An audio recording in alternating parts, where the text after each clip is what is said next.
Hey, look, Mo. I don't care what they gotta say about this only being the preseason. Sam Cosmi said we was going in the Baltimore Ravens preseason win streak, and we did. Let's talk about it. After 20 years, you know we back on. No more Snyder, more McLaurin. One forward with the passion, you know we scoring. FedEx field back lit, no it is not boring. John Allen lead the troops, yeah you know we storming. Burgundy and gold in my veins, yeah I bleed that. St. Jude saw the ball, grab a pig, yeah I need. Yes, sir, baby. Yes, sir. The Washington Commanders officially in the Baltimore Ravens 24th consecutive game win streak. Yes, I know it's preseason, but man, what a game, bruh. Don't let them try to poop on this or disown this or whatever, man. Them Baltimore Ravens, man, they wanted that streak to continue. They took pride in that streak. And you know what we did? We got back for Danny Johnson. You hear me?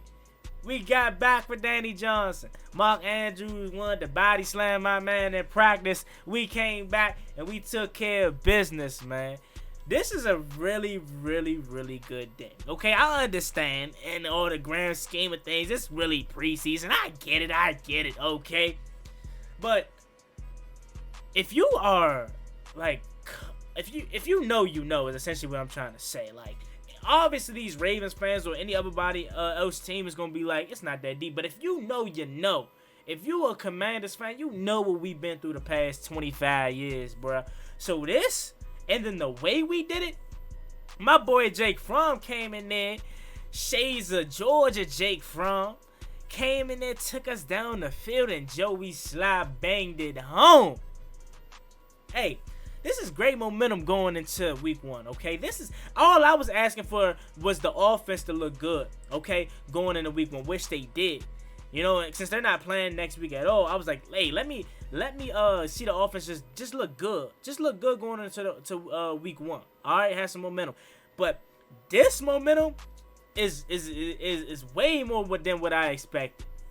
If you don't believe that this preseason win plays a factor in the momentum that we're carrying into Arizona, you are sadly mistaken. Them Washington Commanders, boy, man. It's a new era, bro. It's a new time. I'm telling you, bro. I'm telling you. New time to be a fan. And man. So, let's talk about it, man. First things first. I want to talk about, you know, obviously the injuries, man. Terry McLaurin, man, that took a gasp out of it. I'm not going to lie to you. When I saw Terry was shaking up, man, I'm like, no, God, no. Please don't let it be serious, bruh. Because anybody but Terry, bruh. Anybody but Terry. You feel me? So, when I saw Terry go down, I was definitely a little concerned. You know, but the x-rays came back negative. I'm hoping that it's not a turf toe. It is a turf toe injury, but hopefully it's not a turf toe, man. But we'll be monitoring that situation closely, obviously, because we know he's the face of the franchise. He is the one guy we can ill afford to lose. You know, obviously we got other talent at that position, and Jahan and Dayami. Yeah, we know we got other talent there, but Terry McLaurin is the vocal point of not only just this offense, but this team, man. So we need Scary Terry out there. Hopefully he's good. Hopefully he's not that serious. Don't need to see him until week one. Literally, like, he doesn't need to practice this week. He doesn't need to practice next week. He doesn't need to practice the week of the Arizona game. Maybe participate in a walkthrough on that Friday or Saturday, whenever they do the walkthrough. But practice, even sit him out that week. I'm praying to God, please, Heavenly Father, let this not be a serious injury for Terry McLaurin. We need him. Okay. With that being said, De'Ami Brown, he sustained a injury too, but his doesn't look to be too severe either. He cleared concussion protocol after getting tapped in the back of the head, so he's good to go. These game notes, man, I got a ton. I want to start with Sam Howell, man. He is amazing, bro. Like, for the fans that haven't watched the Washington Commanders for the past 20 plus years, y'all don't understand our pain. We haven't had a quarterback like this in years, bro. So yes, it's preseason, I get that, but the guy looks sharp.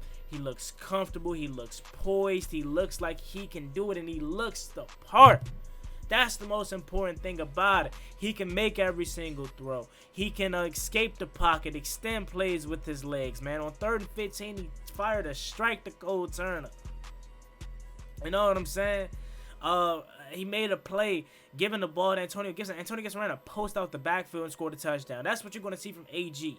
You know, obviously, he connected with De'Ami Brown on the 2nd touchdown, right? The play before that, he overshot De'Ami Brown, came back to him the very next play, scored a touchdown. Sam Howell is him. We finally got our franchise quarterback, and I'm super excited for this year. I really got all the notes written down here, but honestly, we might just go off the brain because, man, it's a great time. You know, I understand it's only August 21st, but bruh, that was a game, bro. I'm not gonna lie, I was nervous going down that jail. I was nervous. I was like, come on, bro, pull it out. But Emmanuel Forbes, how about Emmanuel Forbes making a play? Everybody want to talk about his size and him being undersized and small, man, in a small frame. He came through, blew that play up, and made the tackle. Forbes is not afraid of contact, and I'm rooting for Forbes like heck, man. I know a lot of y'all think just because I didn't agree with the pick, I'm disliking Forbes. Nah, he's a commander, so I want to see him do great. How about the 2nd round draft pick, Quan Martin? He got beat on the play, didn't give up, came back in the play, batted the ball. Not only did he bat the ball, but got the pick. And not only did he get the pick, but he returned it into really good field position. That's the thing that we lacked the most last year, man, was turnovers. We lacked creating turnovers, and we did it. Okay, where they're showing the reason why we drafted these guys, Quan and Forbes. They're the guys that create turnovers. Showing it. Big play from Forbes. Turnover from Quan. They look good. Okay? Not giving up on the plays, most importantly. You know what I'm saying? Quan could have easily gave up on that play. You know? And honestly speaking, if it was any other quarterback, it probably would have been a touchdown because I want to say Josh Johnson just air-milled it instead of putting it out in front. He just lobbed it up there, allowing Quan to recover and get back in the play. But nonetheless, great play by Quan Martin. How about Michael Pilardi, bro? The punter. The punter, Michael Pilardi, had a really great punt inside the 5. Jason Williams went down there and hustling, and he downed it, or he threw it back. Pause. Whoa. he threw the ball back, and I want to say Burgess downed it. So how about Pilardi, bro? He's putting on good film. For other teams, obviously we know Tressway is the punter on this team, and his job is not in danger. So Pilardi putting on good film for them. For other teams, offensive penalties, killing drives, holding on to Sadiq Charles, and a legal man downfield on Gates. Yeah, we gotta cut that out, man. We have to cut that out. The penalties, killing drives, man. We cannot have these penalties. Illegal man downfield, holding on Sadiq Charles. Other than that, man, I felt like the offensive line was pretty solid today, especially Sadiq Charles, man. I like what I saw from Sadiq Charles today. He looked really good. And then after that, we got Sam Howell with the 4th down conversion to Jahan Dawson. Sam Howell extending the play, using his legs, finding Jahan Dawson multiple times on multiple drives, man. I love Terry. He's my favorite player, and he's the #1 receiver on this team. But like I said, Sam Howell and Jahan, they have a connection like no other. They may be the 1-2 punch that we're looking for, too, honestly, bro. They're drafted the same year. They're super close, man, and they're building some really, really good rapport. Next thing we got Antonio Gibson, like I said, the touchdown post route, really good design played by EB, man, and having AG run a post out of the backfield, that was lovely, man. Shout out to AG. How about my boy Jared Patterson? I gotta say this, okay? I wanted to say this at the top of the show, but I gotta say, how about my boy Jared Patterson? Y'all never want to put Jared Patterson in the game, but every single time Jared Patterson gets in the game, it's always a positive play. He literally came in the game and scored a touchdown. Y'all gotta stop sleeping on Jared Patterson and give my man more opportunities, bro. Real live, because he deserves it. I'm hoping for JP, if he doesn't make this roster, somebody else out there takes a chance on him, bro, because he can play. I'm telling you, I do not come up here defending him for no reason. Like, obviously, he's a hometown guy. He's from the same area as me. You know what I'm saying? So, obviously, I'm a root for him and Chase Young, 10 times harder than anybody else, any DMV native, But he can actually play, bro. And it's only because of his size that he doesn't get the opportunity that he deserves. Look at Deuce Vaughn, bro. Deuce Vaughn is 5'5" out there in Dallas, and he's getting prime opportunity, bro. Jared Patterson is a dog, man. He's a dog, and he deserves his flowers, and he deserves to get more playing time than he actually does. Now, to some of the negatives before we jump back into the positive, how about Rashad Wildgoose, man? I want to believe in Rashad Wildgoose. I want to give him the opportunity to make this roster. I see the potential, you know, here and there. That's what I was saying. But today, he absolutely was bad. Back-to-back plays. First of all, I believe it was to James Prochet, I believe. If it wasn't to James Prochet, it was to number 16. I think his name is Wallace, whoever. The first play. It's pass interference, right? All Wild Goose had to do was get his head back, turn his head. You know what I'm saying? You're taught in Little League football as a corner to turn your head, look back for the ball, because you don't want to create any pass interferences. You want to look back for the ball so they don't have no reason to throw any flag. That's one. He didn't do that. He mugged the guy for pass interference. Then they went back to him on the very next play for the touchdown. Wild Goose again didn't turn his head. You gotta turn your head, Wild Goose. Look back for the ball. That's the most important thing. Where is the ball at? He didn't do that. So Wild Goose, he may not make this roster. Okay? Tariq Castro-Field's been having a really good camp, so he may make this roster over him. That's one of the negatives. Chris Rodriguez had a fumble today. I'm not concerned about that. It happens, you know, great play by the defender. You want to see him tuck that ball away, but he came back in the game, and he was toting, you know what I'm saying? He was protecting the ball, so that's most important there.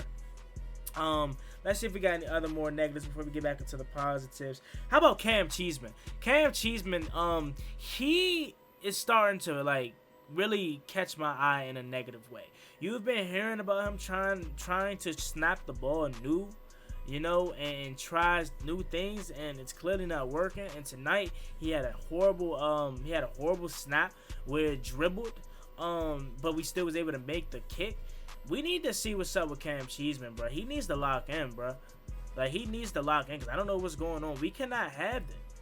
Snap is most important on a field goal. You know, obviously snap, hold, and banging it through is the operation, but it starts with the snap, and that's most important. If you don't get it back to the holder clean, that mess up the whole operation, and we cannot have that. We're going to be in some dog fights this year where we need the field goal unit, special teams unit to come through for us, and we cannot have Cam Cheeseman messing up, man. So Cam Cheeseman, he's been catching my eye in a negative way lately, bro. So hopefully he locks in for the season. Next thing that I have is Bryson Tremaine. Bryson Tremaine came in late, and he looked really good. He had a couple of nice grabs. And depending upon about Logan Thomas's health, Bryson Tremaine may make this roster, because I wasn't blown away from Curtis Hodges today. He had some opportunities. He made some solid receptions, but I wasn't blown away with him. So we may actually keep Bryson Tremaine on this roster. Like, obviously we know Cole Turner's making it. We know Logan Thomas making it. That fourth, and John Bates. That fourth tight end spot, we may keep Bryson Tremaine. You know? I think John Bates is still a lock for this year, but I wouldn't be surprised if John Bates doesn't make this roster. If they find a way to have another guy like Bryson Tremaine that could potentially block. See, the big thing about John Bates is that he's a really good blocker, and they don't want to lose that. But if they could find another offensive weapon, considering the fact that Logan Thomas's health is not the best, and you never know, you can't really depend on him for 17 games, you might want to consider bringing in a Bryson Tremaine. That's another thing that caught my eye. Let's see what else I have written down here. How about Jake Fromm? Like I said, Jake Fromm came in, let us down, man. Had a penalty flag on third down where the guy literally just mugged us, gave us new life. You know, Mitchell Tinsley had opportunities to make some good grabs. How about Casman Allen? That's the thing that they've been looking to see from Casman, bro. Can he be a receiver? They like what he can do as a return, man. But can he be that receiver? And he had some really nice grabs on that last drive, bro. So, shout out to Casman Allen. How about Kyrick McGowan coming in clutch? It's these receivers, man, they're making it tough. They're making it tough for this back end of the roster. Like I said, we know Terry, we know Curtis, we know Jahan, we know Dayami. Byron Pringle is that fifth. that 6th receiver, if we decide to keep 6, we might have to keep 7. But that 6th receiver spot is interesting because they really like Mitchell Tinsley. But Carrick McGowan was solid. He can make this practice squad for sure. And then you have another guy in obviously Casimir, Carrick, and Mitchell Tinsley trying to fight for that last spot. We might have to keep 7 receivers this year, y'all. Honestly speaking. How about Andre Jones, man? Edge rusher. He's been making a lot of noise. Way more noise than KJ Henry. And KJ Henry was the guy that I thought could be the first depth guy. But Andre Jones is making some noise. And it doesn't really surprise me because he was a 6-year senior at Louisiana Tech. So he's pretty ready, He's pretty ready. Now, he was more of a 2-point stance guy there in Louisiana Tech, so being a primary edge rusher is a little bit, learning curve for him, but he looked good, man, getting pressure on a quarterback and containing him in the pocket. The Ravens got them running quarterbacks, man, Anthony Brown, Josh Johnson, Lamar, so him keeping that guy in contain, and then I believe he had a sack too. So he looks good. He can make this roster too. I think he probably is going to make this roster. Man, it was a ton of really, really good football. Like, I understand it was preseason, but the quality of game, bro, it was amazing, bro. Came down to the wire, and man, we excited. I don't care what they got to say about it only being preseason and, y'all acting like y'all just won a Super Bowl, bro. All the haters gonna hate, but y'all don't really know what we went through the past 25 years with Dan Snyder, so shoot, yeah, bro. We gonna celebrate like we won a Super Bowl, bro, because this is the start of a new era. We just ended the Baltimore Ravens 24-game preseason win streak, bro. Don't let them try to disown this or discredit this, bro. They wanted to win this game. They wanted this, and they didn't do it. We came in and we took care of business for my boy Danny Johnson. So with that being said, man, that's pretty much all the notes. We're going to be talking about this and much, much more going live and all that videos throughout the week, man. So make sure y'all have them post notifications turned on. Make sure y'all subscribe to the channel, man. We're on the road to 6,000 subscribers, man. Please give me the 6K. When I hit 6K, I'm going to be doing a merch giveaway. So you have an opportunity to win some free merch by subscribing to a free YouTube channel. I'm going to start up this game, this post-game call-in where y'all can leave a voicemail and y'all going to be played through the video. When it's not a live stream, it's a video post-game. I'm going to let y'all rack in y'all voicemails, and we're going to play it on video, and we're going to get y'all reaction, man. We got a ton of content coming, man. So make sure y'all subscribe and stay tuned to all up-to-date for all news on your Washington Commanders, man. Y'all don't want to miss out. I'm telling you, it's going to be a huge year, not only for our Commanders, but on this channel. So hit that subscribe button. As always, being boy Juan Gotti. Like, comment, subscribe. See y'all next time. I'm out. Peace.